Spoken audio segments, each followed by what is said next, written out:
आज हम लोग उपस्थित हैं एंजाइम के साथ। पिछली कड़ी में आप लोगों ने देखा था कंसेप्ट ऑफ मेटाबॉलिज्म, जिसमें हमने आप लोगों को metabolic pathway, metabolism, living state इत्यादि की बातें की थी। तो मेटाबॉलिज्म कब होगा? वो एक बायोकेमिकल रिएक्शन है। तो सबस्ट्रेट जब प्रोडक्ट में बदलेगा तो उसके लिए बायोकेटालिस्ट चाहिए। तो चलिए आज हम लोग बायोकेटालिस्ट यानी एंजाइम के बारे में जानते हैं। तो आप ये देख रहे हैं कि हमने एंजाइम को डिस्कस करने के लिए कौन कौन से टॉपिक लिया है।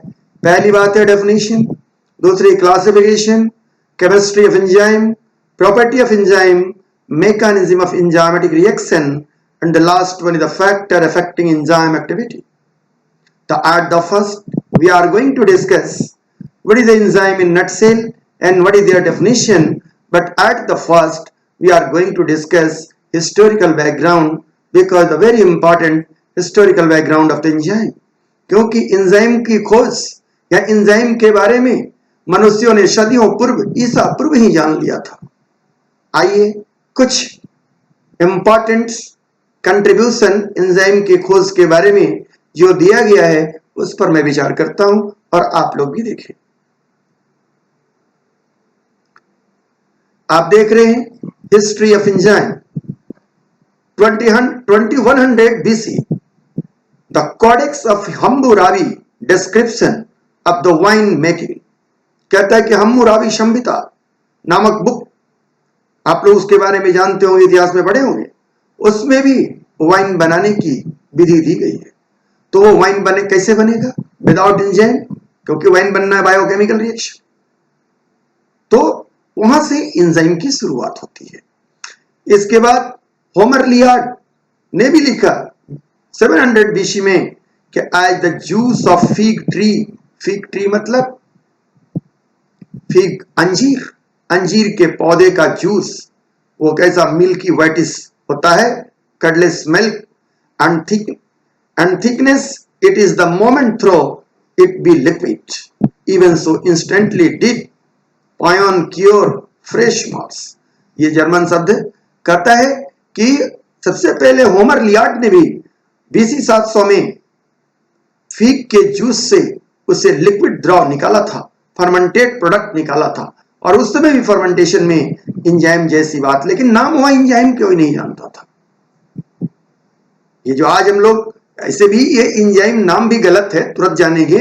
एंजाइम का जो शाब्दिक अर्थ होता है वो एंजाइम का अर्थ नहीं होता, लेकिन लोगों ने कुछ है एंजाइम जैसा चीज, इसके बारे में सस्पेक्ट करना शुरू कर दिया था। अब सबसे इंपॉर्टेंट, र्यूमर ने 1700 में सबसे पहली एक मिथ्या को तोड़ा कि digestion is a chemical rather than physical process, कि मनुष्यों में जो पाचन की क्रिया है वो फिजिकल प्रोसेस नहीं, केमिकल प्रोसेस है। हालांकि मुंह में जो हम लोग चबाते हैं, दांत से ग्राइंडिंग करते हैं, वो फिजिकल प्रोसेस ही है, लेकिन बाकी रिमेनिंग 95% प्रोसेस जो है वो केमिकल है। अगर केमिकल प्रोसेस है तो यहीं से एंजाइम के बारे में शक होना लोगों को शुरू हो गया था। लेकिन अगर स्पष्ट बात पर आए तो सबसे पहले 1878 में German physiologist William Kuhne the first use the term enzyme which literally mean in yeast. जो हम लोग आज यूज करते हैं एंजाइम सब, इसका मतलब हुआ इन ईस्ट। तो क्या हम लोग यही बोलते हैं इन ईस्ट, ईस्ट में? नहीं। जैसे हम लोग बाजार में जाते हैं और बाजार में जाकर कहते हैं थोड़ा सा सर्फ देना, तो ये सर्फ का मतलब बाजार वाला भी, दुकानदार भी समझता है और हम भी समझते हैं, लेकिन वास्तविकता ये रहती है कि मुझे डिटर्जेंट पाउडर मांगना होता है और वो देता भी है डिटर्जेंट पाउडर। वो पूछता है कौन सा सर्फ दे, आप बोलते हैं एरियल दे, यानी एरियल डिटर्जेंट पाउडर है और सर्फ अपने आप में डिटर्जेंट पाउडर है। लेकिन सबसे पहली बार जो डिटर्जेंट पाउडर आया वो सर्फ नामक कंपनी था, उसका ट्रेड नेम सर्फ था, इसलिए लोगों ने डिटर्जेंट पाउडर को ही सर्फ समझ लिया। ठीक उसी तरह एंजाइम के साथ, एंजाइम का लिटरल मीनिंग इन ईस्ट, लेकिन सब लोगों ने उसी नाम से पुकारना शुरू किया। ये विलियम कुन्हे साहब ने दिया था। इसके बाद 1897 एडवर्ड बुचनर, जिन्होंने बहुत ही महत्वपूर्ण काम किया, begin to study the ability of yeast extract that lack any living yeast cell to fermentate sugar. कि सबसे पहले बुचनर साहब ने ईस्ट के एक्सट्रैक्ट, ईस्ट से निकाला हुआ द्रव जिसमें कोई जिंदा ईस्ट नहीं हो, उसके द्वारा उन्होंने शुगर को फर्मेंटेट किया, शुगर को ब्रेक किया। फर्मेंटेशन क्या है? बायोकेटालिक रिएक्शन है, मेटाबॉलिक रिएक्शन है। He also found that sugar was fermented even when there were no living yeast cell in mixture. He named the enzyme that brought about the fermentation of sucrose the जाइमेज। आपसे पूछा जाता है कि पहला enzyme का नाम, तो जाइमेज।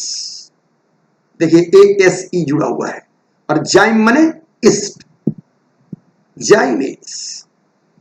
In 1907, he received the Nobel Prize in Chemistry for the biochemical research and his discovery of cell-free fermentation.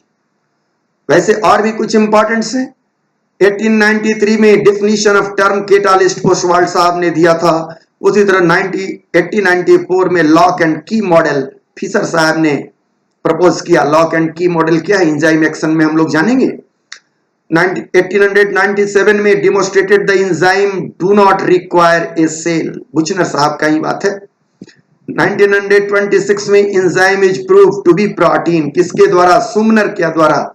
सुमनर साहब ने जैक बीन से सबसे पहले एंजाइम को आइसोलेट किया था और उन्होंने बताया इसका नेचर क्या है, प्रोटीन क्या है। 1958 में इंड्यूस फिट मॉडल कोसालैंड के द्वारा प्रपोज किया गया, यह भी एंजाइम एक्शन के बारे में बात बताता है। 1963 में the first amino acid sequence of the ribonuclease was reported, कि राइबोन्यूक्लियेज नामक एंजाइम में कौन कौन, अगर वो प्रोटीन का बना है तो कौन कौन से अमीनो एसिड हैं, इसकी बात का पता चला। 1965 allosteric model of enzyme, enzyme inhibition, allosteric enzyme अलग एंजाइम है, उसके बारे में बात सबसे पहले प्रपोज किया था जैकोब एंड मोनाट। 1970 इमोबिलाइज एंजाइम, ये बहुत बड़ी revolutionary change in the field of enzyme. Immobilise enzyme, इसका मतलब क्या होता है कि अब एंजाइम को हम लोग भर करके कलम में ड्रॉपर में रख रहे हैं और जहां चाहेंगे तहां उससे सेल फ्री सिस्टम में काम करा लेंगे। आज के बहुत सारे टेस्ट, किट टेस्ट जो बन के आते हैं, प्रेगनेंसी टेस्ट और सारे टेस्ट, ये सब एंजाइम। तो एंजाइम को हम लोग पेपर पर इमोबिलाइज कर लेते हैं, रख लेते हैं और उसका नेचर सही रहता है। ये बहुत बड़ी विज्ञान है। आगे आप लोग अगली कक्षा में जानेंगे, बायोटेक्नोलॉजी में 12 में जानेंगे। यहां थोड़ा सा बात कहा। 1980 protein engineering and the chiral compounds, enzyme in organic solvent polymer. अब एंजाइम का यूज हम लोग ऑर्गेनिक सॉल्वेंट पॉलीमर, माने इसका कमर्शियलाइजेशन शुरू हो गया। इवन आप जाने आज जो भी महंगे सर्फ लेते हैं उस सब में इमोबिलाइज एंजाइम पड़े हुए रहते हैं। आप देखेंगे लाल ब्लू कलर के छोटे छोटे गोल दाने होते हैं, जो हाथ से आप पकड़ेंगे चिपचिपा होगा। ये एंजाइम है, ये एंजाइम आपके कपड़े को साफ करता है। कैसे करता है मैं भविष्य में बताऊंगा। 1990 डायरेक्टेड इवोल्यूशन एंजाइम क्या है? पिछले क्लास में भी मैंने कहा था कि बायोकेमिकल रिएक्शन ही इवोल्यूशन का भी दाता है, कि इवोल्यूशन तभी हुआ जब बायोकेमिकल रिएक्शन हुआ, उसको कहते हैं बायोकेमिकल इवोल्यूशन। तो बायोकेमिकल इवोल्यूशन को डायरेक्ट करने के लिए, हमको इसको जानने के लिए, इस पर आज के डेट में भी इवोल्यूशन करा सकते हैं, नए चीज बना सकते हैं। इसकी शुरुआत 1990 में हुई। यही डायरेक्टेड इवोल्यूशन है एंजाइम के द्वारा, और ये बायोमॉलिक्यूल का खेल है जिससे आप आज सफर कर रहे हैं। कोरोना वायरस, जैसा कि आप बार बार सुन रहे हैं, चाइना ने लेबोरेटरी में बनाया। कैसे बनाया? इवॉल्व कराया, उसके पुराने स्ट्रेन से न्यू स्ट्रेन को इवॉल्व कराया, उसमें उसके मेटाबॉलिक रिएक्शन को उसने टर्न किया, मेटाबॉलिक पाथवे को चेंज किया, मॉडिफाई किया। और इसमें कैसे मॉडिफाई हुआ? Due to the enzyme. अगर ऐसा हुआ होगा तो 2000 कंप्यूटेशनल डिजाइन ऑफ एंजाइम, कि अब हम लोग 3D कंप्यूटर के द्वारा ही एंजाइम के डिजाइन, हम आगे चल के दिखाएंगे भी 3D डिजाइन कि एंजाइम के कैसे हैं बनाना शुरू किए। तो ये सारी हिस्ट्री है, हिस्टोरिकल बैकग्राउंड है एंजाइम की, कि एंजाइम पर कितना काम, आज तो अपने आप में एक अलग ब्रांच है बायोलॉजी का, एंजाइमोलॉजी। आप लोगों में से जो लोग भी अगर बायोटेक्नोलॉजी की तरफ रुझान करेंगे, उसका एक बहुत बड़ा पार्ट है। और आज जितने भी ट्रेड है, व्यापार है, बायोलॉजिकल व्यापार, उसके बहुत सारे हक में ये एंजाइम की आज व्यापारी होती है। बहुत सारे एंजाइम है, आगे चलेंगे हम लोग जानेंगे वन बाई वन। अब एज ए इंट्रोडक्शन अगर आपसे कोई पूछता एंजाइम है क्या, तो बहुत संक्षिप्त में आप कह सकते हैं कि enzyme are biological catalyst, biocatalyst that speed up the rate of biochemical reaction. क्योंकि बायोकेमिकल रिएक्शन विदाउट एंजाइम भी हो सकता है, बहुत स्लो गति से होगा, टाइम टेकिंग होगा, एनर्जी कंज्यूमिंग होगा। तो इस एनर्जी कंजम्पशन को रिड्यूस कर देना, टाइम स्लॉट को रिड्यूस कर देना, ये सारा काम कौन करता है? Catalyst, biological catalyst. तो सबसे पहली बात क्या है? Enzyme are biocatalyst that speed up the rate of biochemical reaction. Most enzyme are three dimensional. Globular protein, most all नहीं लिखा है हमने कि ज्यादातर एंजाइम प्रोटीन होते हैं, आप प्रोटीन पढ़े हुए हैं, लेकिन प्राइमरी स्ट्रक्चर नहीं, सेकेंडरी नहीं, 3D, टर्शियरी या क्वाटरनरी, जिसे आप लोग सम्मिलित रूप से ग्लोबुलर प्रोटीन कहते हैं। Globular protein like tertiary and quaternary structure, some special RNA rather than protein, some enzyme which are made up of RNA. Some special RNA species also act as enzyme and are called ribozyme. As for example, hammerhead ribozyme. आएंगे हम आगे चल करके इस पर बात करेंगे। The basic function of enzyme is to increase the rate of reaction. कि मुख्य बात क्या है एंजाइम का? रेट ऑफ रिएक्शन को इंक्रीज करना। Most enzyme act specifically with only one reactant, और रिएक्टेंट पहले भी बता चुका हूं कि रिएक्टेंट को क्या कहते हैं? सबस्ट्रेट, यानी प्रत्येक सबस्ट्रेट के लिए एंजाइम स्पेसिफिक होता है, और वो सबस्ट्रेट एंजाइम के द्वारा जब कैटालाइज होगा तो क्या करेगा? प्रोडक्ट बना देगा, टू प्रोड्यूस प्रोडक्ट। तो सबस्ट्रेट को डिनोट करते हैं एस से, एंजाइम को डिनोट करते हैं ई से, तो कहता है S plus E equal to E S, enzyme substrate complex. और एंजाइम सबस्ट्रेट कॉम्प्लेक्स कन्वर्ट होता है किसमें? E plus P, enzyme remove हो जाता है, कि यानी एंजाइम रिएक्शन में भाग नहीं लेता, केवल एंजाइम के उपस्थिति मात्र से रिएक्शन फिजिबल होता है, सबस्ट्रेट प्रोडक्ट में बदल जाता है, enzyme remain unchanged. The most remarkable characteristic is that enzymes are regulated from a state of low activity to the high activity, vice versa. सीधा उल्टा, कि लो स्टेट से हाई स्टेट में भी ले जा सकता है, और हाई स्टेट से केमिकल रिएक्शन को लो स्टेट, दोनों तरफ से रिवर्स। इसका मतलब क्या हुआ? लो स्टेट और हाई स्टेट हम आगे आपसे बात कर रहे हैं। अब आते हैं हम लोग कि अगर most of the enzyme proteinaceous हैं, प्रोटीन के बने हैं, तो प्रोटीन का स्ट्रक्चर पहले कैसे, एंजाइम का स्ट्रक्चर के संबंध में बात जाने तो कहता है कि all enzyme are tertiary globular protein where the protein chain is folded back on itself into the spherical और ग्लोबुलर शेप। आप ऑलरेडी जान रहे हैं ये प्राइमरी स्ट्रक्चर है, कैसे ये प्राइमरी स्ट्रक्चर सेकेंडरी बनाता है, अल्फा हेलिक्स और बीटा प्लीटेड शीट, याद करें। और ये दोनों मिलकर टर्शियरी कैसे बनाते हैं? तो कहता है कि ये tertiary structure of protein must be attain the 3D shape and also act as enzyme, but so many case the quaternary structure also act as enzyme, but the mostly 3D shape attaining tertiary structure of protein act as enzyme. Each enzyme has its own sequence of amino acid and is held its tertiary structure by hydrogen bond, disulfide bridge and ionic bond। ये सारी बातें आप समझ रहे हैं। अब यहाँ एक बात समझनी है कि जो ये अमीनो एसिड के सीक्वेंस इसमें घुसे हुए हैं, लगे हुए हैं। ये एमिनो एसिड के सीक्वेंस ही एंजाइम का मुख्य चीज है। अब यहां पर कहीं कहीं ऐसे सीक्वेंस हैं जहां उनके आर ग्रुप निकले हुए कुछ खास एमिनो एसिड हैं, उन्हीं की एक्टिविटी होती है कि वो सबस्ट्रेट को प्रोडक्ट में बदल दें। यानी एंजाइम के पास इस तरह का मुंह है जिसके द्वारा वो सबस्ट्रेट को चबा करके प्रोडक्ट बनाता है। और इस मुंह को या इस एमिनो एसिड के स्पेशल सीक्वेंस को हम लोग कहते हैं एक्टिव साइट। तो एंजाइम में क्या होता है? Active site. Enzyme, most of the enzyme क्या होता है? प्रोटीनियस होता है, और प्रत्येक एंजाइम के पास अपना एक्टिव साइट होता है। This complex 3D shape give the enzyme of many it property. अब अगर ये 3D शेप में है तो ये प्रॉपर्टी दे रहा है। यानी अगर आप तो प्रोटीन डिनेचुरेशन भी पढ़ा है, अगर प्रोटीन डिनेचर्ड होता है तो एंजाइम भी डिनेचर्ड होगा, और एंजाइम डिनेचर्ड होगा तो 3D शेप उसका क्या होगा? भंग हो जाएगा, टूट जाएगा। यानी एंजाइम डिनेचर्ड हो सकता है, होता है। यानी वो आगे हम लोग जानेंगे वे कौन सारे फैक्टर हैं जो एंजाइम को काम करने से रोक देते हैं। जैसे एंजाइम डिनेचर्ड होगा, काम करना बंद करेगा। अब आते हैं हम लोग कि अगर एंजाइम आपने जाना, तभी आपने बताया हमने आपको आपके लेमन भाषा में कि एंजाइम का मुंह माने एक्टिव साइट। तो जरा आप जाने कि एक्टिव साइट क्या है, क्योंकि सारी बातें एंजाइम के एक्टिव साइट पर ही डिपेंड करेगी। क्योंकि active site is the site by which substrate converted into product.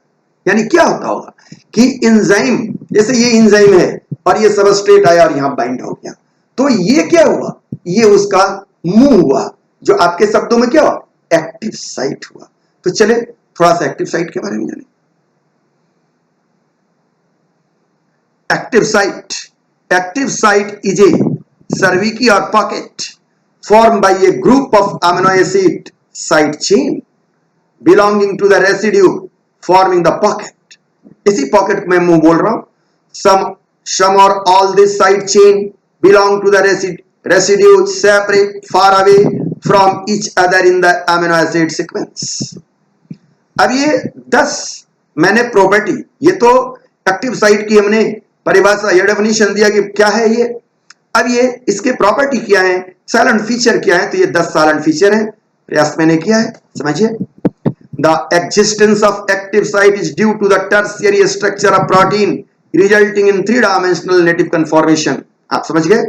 The active site is made up of amino acid known as catalytic residue which are far from each other in the linear sequence of amino acid primary structure of protein. कहता है कि अगर वो primary structure में linear रहेगा तो ये amino acid बहुत दूर दूर तक रहेंगे, लेकिन जब वो कंटोर्टेशन होगा, मुड़ेगा, टर्शियरी स्ट्रक्चर में आएगा, इसके रेसिड्यू आपस नजदीक आ जाएंगे। इस प्रकार उनके बीच पॉकेट बनेगा। वहां जब सबस्ट्रेट आएगा तो उसको ब्रेक कर देगा या जोड़ भी देगा, क्योंकि एंजाइम हमेशा केवल सबस्ट्रेट को तोड़ते नहीं, दो सबस्ट्रेट को जोड़ करके प्रोडक्ट भी बना देते हैं, दोनों काम करते हैं। Active site are regarded as cleft या सर्विसी या pocket occupying a small region in a big molecule, इसलिए इसका नाम मुंह दिया था, क्लेफ्ट, दरार। The active site is not rigid in a structure and shape. यह सबसे इंपॉर्टेंट बात है कि एक्टिव साइट, क्योंकि कोलोइडल नेचर प्रोटीन का होता है, इसलिए एंजाइम भी कोलोइडल होगा। और एंजाइम अगर कोलोइडल होगा तो एक्टिव साइट कैसे फिक्स होगा, रिजिड कैसे होगा? पहले पुराने वैज्ञानिक, पुराने लोग इसको रिजिड मानते थे। It is a rather flexible to promote the specific substrate binding. Generally the active site possesses a substrate binding site and catalytic site. इस सबस्ट्रेट बाइंडिंग साइट को हम लोग कहते हैं बट्रेस, इसे आगे आप लोग जानेंगे। एंड कैटालिटिक साइट, यानी एक्टिव साइट में क्या है? 2 साइट है, सबस्ट्रेट बाइंडिंग साइट और कैटालिटिक साइट। कि पहला सबस्ट्रेट बंधेगा और तब उसको कैटालाइज किया जाएगा। द कोएंजाइम और कोफैक्टर ऑन विच सब enzyme depend are present as a part of the catalytic site. अब कहता है कि बहुत सारे एंजाइम है, मान ले आपने कि केवल प्रोटीनियस अभी तक समझते आ रहे थे, लेकिन नहीं, some enzyme who possess some non-proteinic part rather than proteinic part। आप सुनकर के भी प्रोटीन में आए थे, हमने बताया था non proteinic part is the prosthetic group. लेकिन यहां उस ग्रुप को हम लोग कहते हैं कोफैक्टर। तो एंजाइम कि प्रोटीनियस एंजाइम के साथ कोफैक्टर भी लगे रहते हैं। और ये कोफैक्टर का काम क्या होता है? तो कोफैक्टर्स का काम होता है क्या? कैटालिटिक साइट का निर्माण करना। एंजाइम में जो अमीनो एसिड है, प्रोटीनियस पार्ट है, वो क्या बना दिया? Substrate binding site. और नॉन प्रोटीनिक पार्ट कोफैक्टर क्या बना दिया? Catalytic site.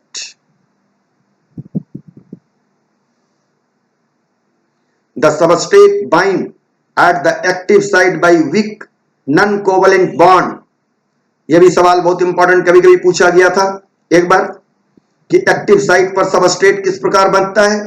तो weak non covalent bond. Enzyme are specific in their function due to the existence of active site. The commonly found amino acid as a active site are serine, aspartate, histidine. लेकिन इनमें सबसे मुख्य है serine. Among these amino acid serine is the most frequently found. The substrate bind with the enzyme, तो substrate मतलब S, enzyme मतलब E, to the active site to form enzyme substrate complex ES. The product is released after the catalysis and the enzyme available for reuse. वही कहे कि केवल enzyme उपस्थिति मात्र से रिएक्शन फिजिबल होता है और वो पुनः रिएक्शन करने के लिए चला जाता है। तो इस तरह एक एंजाइम यूनिट टाइम में जितने सबस्ट्रेट मॉलिक्यूल को केटालाइज कर दे, प्रोडक्ट में बदल दे, इसे हम लोग कहते हैं turnover. Turnover number of enzyme, turnover value.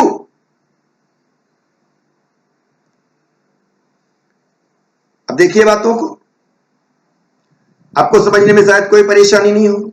Enzyme, substrate, ये दोनों मिलकर क्या बनाए? ES, enzyme substrate complex. ES टूटकर ई प्लस एस पे बदल सकता है, ये दोनों रिवर्सिबल है। लेकिन एक बार अगर एंजाइम सबस्ट्रेट कॉम्प्लेक्स बन गया और ये तब कन्वर्ट कर गया प्रोडक्ट में, तो फिर सबस्ट्रेट नहीं आएगा। तो अब ये प्रोडक्ट, तो एंजाइम क्या हुआ यहां से, फिर रिकवर हो गया और चला जाएगा यहां।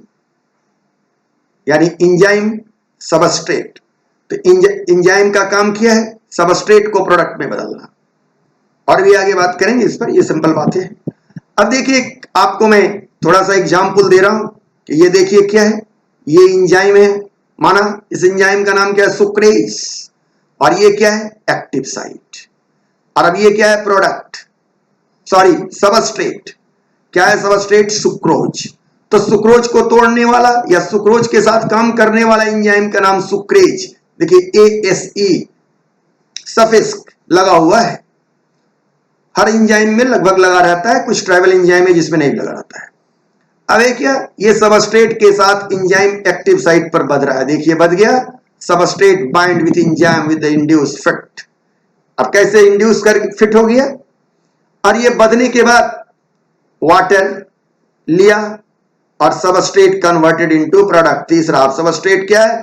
टूट करके देखिए प्रोडक्ट बना लिया, ग्लूकोज एंड फ्रुक्टोज। तो यहां एंजाइम क्या हो गया? सुक्रेज। सबस्ट्रेट क्या हो गया? सुक्रोज। और प्रोडक्ट क्या हो गया? Glucose plus fructose. तो ग्लूकोज प्लस सुक्रोज का ग्लूकोज प्लस फ्रुक्टोज में बदलना बायोकेमिकल रिएक्शन हुआ, और सुक्रेज बायोकेटालिस्ट या एंजाइम हुआ। यही बातें हमारी जाननी थी। अब देखिए, एक टर्शियरी स्ट्रक्चर को हमने दिखाया है, और यहां देखिए इसके कैसे कैटालिटिक साइट का निर्माण होगा। तो एस्पार्टिक एसिड की वजह से हेलिक्स सी पर क्या है? इसका एक्टिव साइट बना हुआ है, और इस एक्टिव साइट की वजह से देखिए यहां दोनों तरफ तोड़ करके ये प्रोडक्ट निकाल रहा है।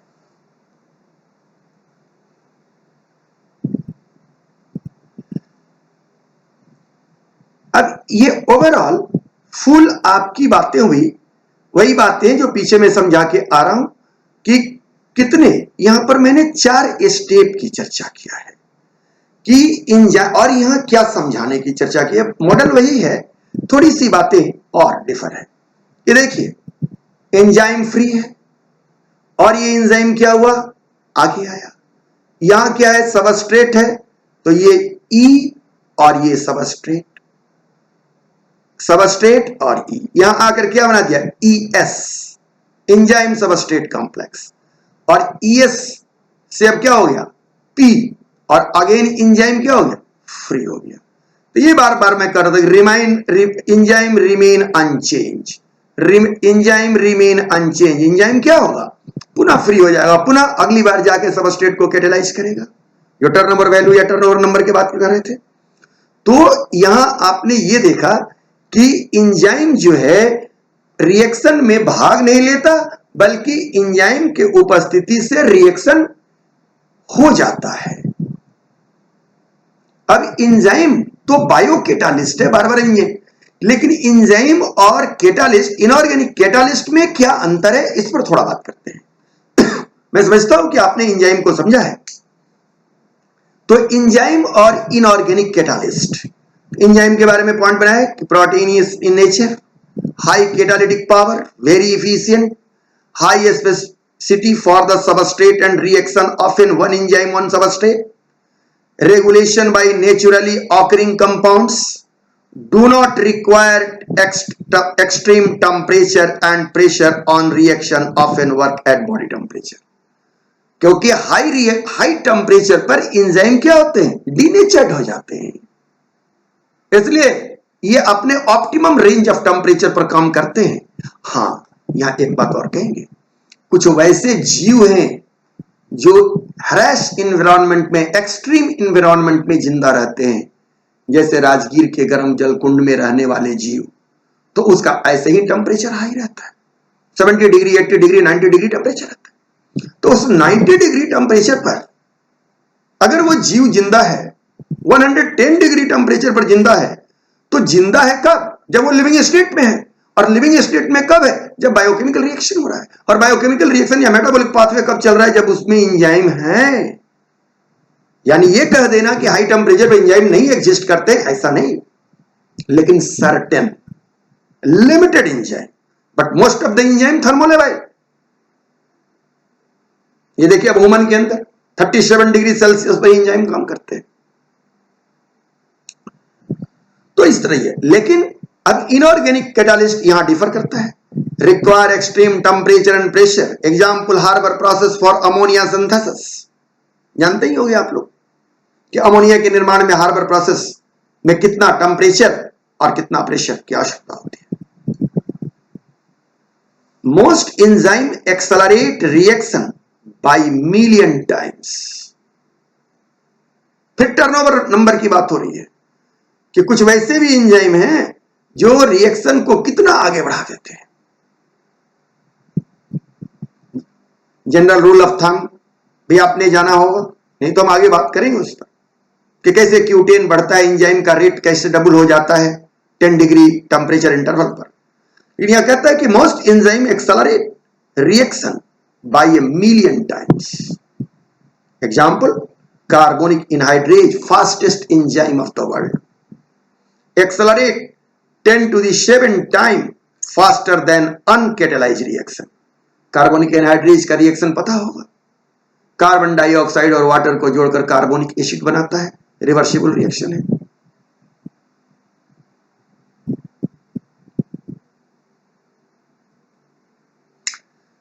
अभी थोड़ा बात कर रहे थे हम लोग कि कैसे वैसे एंजाइम जो हाई टेम्परेचर पर, तो उसके लिए हमने बात किया है कि thermophilic organism and thermostable enzyme. तो एक थर्मोस्टेबल एंजाइम का एग्जाम्पल हमने लिया टैग पॉलीमरेज, इसलिए यही एग्जाम्पल दिया है कि आगे भी आपको जानना है, अभी से जानेंगे तो थोड़ा सा याद रहेगा। यह टैग पॉलीमरेज का पूरा नाम क्या है, थर्मस एक्विटेंस पॉलीमरेज। यह थर्मस एक्विटेंस क्या है, तो थर्मोफिलिक ऑर्गेनिज्म है, थर्मल वेंट में पाया जाता है, हाई टेम्परेचर पर यह जिंदा रहता है। तो इसके अंदर ये भी एंजाइम जो है हाई टेम्परेचर, लेकिन इसका हम लोग कमर्शियल यूज करते हैं आज, क्या करते हैं। ये टैग पॉलीमरेज वास्तव में क्या है, डीएनए पॉलीमरेज है। और आपने central dogma of molecular biology हमसे पढ़ा है, डीएनए से डीएनए पैदा करने की प्रक्रिया को डीएनए रेप्लिकेशन कहते हैं। और डीएनए रेप्लिकेशन के लिए एंजाइम का नाम डीएनए पॉलीमरेज। तो पुराने डीएनए से नए डीएनए बनाने की जो बायोलॉजिकल प्रोसेस है, जिसे आप रेप्लिकेशन कहते हैं, उसके लिए रिस्पॉन्सिबल एंजाइम का नाम डीएनए पॉलीमरेज। तो टैग पॉलीमरेज क्या है कि DNA polymerase from the thermos acquaintance is used for PCR. ये पीसीआर क्या है, पॉलीमर चेन रिएक्शन। आप लोग बहुत सुन रहे हैं आज कोरोना में कि सरकार जो है सो किट भेज रही है, टेस्टिंग बढ़ा रही है। उस टेस्ट का नाम होता है RTPCR, reverse transcription polymerase chain reaction. लेकिन यहां हम डीएनए से पीसीआर, मतलब कि लैबोरेटरी के अंदर हम एक कॉपी डीएनए लेकर with in A limited time million billion trillion copy of the DNA कैसा पैदा कर सकते हैं। इस चेन रिएक्शन को अगर हम इन वाइट्रो कंडीशन में अगर कराते हैं तो इसका नाम पीसीआर। इन वाइवो अगर जीवों के अंदर ये होता है तो डीएनए रेप्लिकेशन। अगर वायरस के अंदर आरएनए से डीएनए बनता है तो रिवर्स ट्रांसक्रिप्शन। लेकिन वही लेबोरेटरी के अंदर होता था आरटीपीसीआर। तो कोरोना वायरस, उसके जीनोम क्या है, आरएनए के बने हुए, तो टेस्ट करने के लिए उसके आरएनए को इम्प्लीफाई करना होगा, बढ़ाना होगा, तो आरटीपीसीआर। ये डीएनए के एम्प्लीफाई करने के लिए पीसीआर। तो टैग पॉलीमरेज का यूज कहां होता है, पीसीआर। क्यों होता है, क्योंकि ये एंजाइम क्या है, हीट स्टेबल, इसलिए लिखे thermo stable enzyme. Tag polymerase also lack proofreading activity, so errors are introduced into the amplified DNA at low but significant frequency. ये सारे टैग पॉलीमरेज के बारे में बातें दी जा रही है जो आपको अभी बहुत ज्यादा जरूरी नहीं है, लेकिन फिर भी आप लोग भी, बहुत सारे बच्चे ऐसे हैं जो ओलंपियाड वगैरह की तैयारी कर रहे होंगे, इसलिए हमने इस सारे पॉइंट को धीरे धीरे रीच करता हूं, क्योंकि कुछ बच्चे भी तो जानेंगे। The tag is amplify fragment of DNA, वही जो amplification बढ़ाना, larger than a few thousand base pair inefficiently.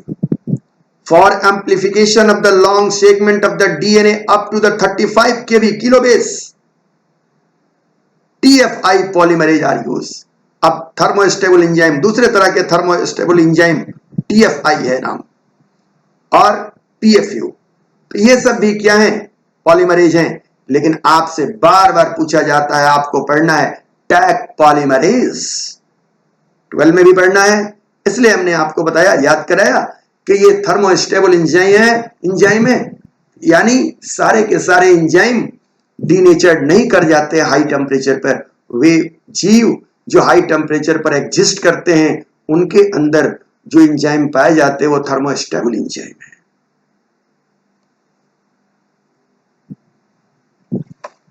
अब आगे की बात मैं ये कह रहा हूं कि मल्टी स्टेप केमिकल रिएक्शन या मेटाबॉलिक पाथवे, कि ये एंजाइम क्या करता है, एक रिएक्शन ने तो एक एंजाइम कराता है, लेकिन आपके शरीर में ये केमिकल रिएक्शन एक स्टेप के नहीं होते, सैकड़ों थाउजेंड एंजाइम इन्वॉल्व रहते हैं एक साथ, और उन्हें हम लोग क्या कहते हैं, मल्टी स्टेप केमिकल रिएक्शन। और इसी मल्टी स्टेप केमिकल रिएक्शन का दूसरा नाम है मेटाबॉलिक पाथवे, जिसको मैंने पीछे क्लास में आपको पहले समझा दिया है। अब देखिए कि यहां एक मेटाबॉलिक पाथवे जो काफी इंपॉर्टेंट है, उसकी चर्चा मैं कर दे रहा हूं। यह पायरुवेट बन रहा है ग्लूकोज से, और ग्लूकोज से पायरुविक एसिड या पायरुवेट बनना, 2 मॉलिक्यूल पायरुवेट बनेगा, क्योंकि ग्लूकोज में 6 कार्बन है, पायरुवेट में 3 कार्बन है, 2 मॉलिक्यूल बनेंगे, और इस प्रक्रिया को कहते हैं ग्लाइकोलिसिस। पीछे भी समझाया था, 10 स्टेप रिएक्शन है, ग्लाइकोलिटिक पाथवे, मेटाबॉलिक पाथवे है, बहुत ही इंपॉर्टेंट मेटाबॉलिक पाथवे है, हर जगह इसकी एग्जांपल मिलती है, आपके यहां भी कई बार चर्चा किया गया है एनसीईआरटी में, इसलिए मैंने एक बार चर्चा कर दिया है। तो ग्लूकोज से पायरुवेट बना। अब ये पायरुवेट का क्या क्या भविष्य हो सकता है, तो 3 भविष्य फेट ऑफ पायरुवेट, कि एनारोबिक कंडीशन में ये पायरुवेट अब क्या बना ले रहा है, इथेनॉल, इथाइल अल्कोहल। तो आप देखें कि यहां से यहां तक जो भी रिएक्शन एंजाइम लगे वो तो सारे ठीक थे, मात्र एक एंजाइम के चेंज हो जाने से ग्लूकोज से अल्कोहल बनने लगा। उसी तरह दूसरे कंडीशन में एनारोबिक में ये पायरुविक एसिड क्या बना रहा है, लैक्टिक एसिड या लैक्टेट। तो देखिए एक एंजाइम चेंज होने से लैक्टिक एसिड बनने लगा। तो आप देख रहे हैं कि एक एंजाइम के चेंज होने से कितना बड़ा चेंज आ जा रहा है, आपका पाथवे कैसे चेंज हो जा रहा है। ये मत समझिएगा एक एंजाइम चेंज होने से कुछ नहीं होगा, नहीं, उसमें हजारों एंजाइम लगे हुए हैं, लेकिन एक एंजाइम आपके लिए भारी हो जाएगा, रिएक्शन का रुख मोड़ देगा, मेटाबॉलिज्म का रुख मोड़ देगा उसी बात में। और ये देखिए अगर एरोबिक, ये तो एनाएरोबिक, ऑक्सीजन की अनुपस्थिति में बात बोले, अगर एरोबिक कंडीशन में तो ये क्या बनाता है, एसिटाइल कोएंजाइम ए। अभी इथेनॉल कहां बनता है, तो इथेनॉल बनने, पायरुविक एसिड से इथेनॉल बनने की प्रक्रिया फर्मेंटेशन, ईस्ट बनाता है। इसीलिए लोग ताड़ी पीते हैं, ताड़ी में ग्लूकोज है और उसमें जो है सो ईस्ट, वो शाम शाम तक अल्कोहल बना देगा। पूरा नहीं, थोड़ा बहुत अल्कोहल का मात्रा उसमें कम होता है, लेकिन होता है अल्कोहल। तो इथेनॉल इन ईस्ट, ईस्ट में क्या है, इथेनॉल बनेगा। लेकिन लैक्टिक, ये भी कुछ माइक्रो ऑर्गेनिजम्स है, बैक्टीरिया है, लैक्टोबैसिलस आप पढ़ के आए होंगे, वहां ये अब उसी पायरुविक एसिड को वो क्या बना रहे हैं, लैक्टिक। या आप भी जब दौड़ते हैं, हैवी एक्सरसाइज करते हैं, तो आपको मसल क्रैम्पिंग होता है। बाजार जाते हैं, बाजार से आते हैं, दौड़ते हैं, धूपते हैं, तो आपको मसल क्रैम्पिंग होता है, मसल में दर्द, पेन होने लगता है। उसका कारण क्या है कि एनाएरोबिक कंडीशन में आपके मसल के अंदर भी ये बनता है क्या, लैक्टिक एसिड, कि fermentation to the lactic in vigorously contraction muscle. अभी के लिए बात ये बोल रहा हूं कि आपके यहां भी लैक्टिक एसिड बनता है और कुछ माइक्रोजिम बैक्टीरिया में भी बनता है। तो यहां मेरा समझाना मात्र एक है कि एक एंजाइम के अलग होने से एक ही सबस्ट्रेट क्या कर रहा है, प्रोडक्ट अलग बना रहा है। कि 10 एंजाइम यहां लगा तो ये सबस्ट्रेट बन गया और एक एक बदलता गया तो अलग अलग। तो क्या है मेटाबॉलिक पाथवे और क्या है एंजाइम का इंपॉर्टेंस, यह बात हम लोग जानेंगे और भी आगे, और आज जाने भी। अब इसके बाद से हम लोग यह जानने की कोशिश करेंगे कि कैसे एंजाइम एक्सेलरेट कर देता है रेट ऑफ रिएक्शन को, कि एंजाइम किसी भी बायोकेमिकल रिएक्शन को किस प्रकार स्पीड अप करता है, वेलोसिटी ऑफ एंजाइम को कैसे बढ़ाता है।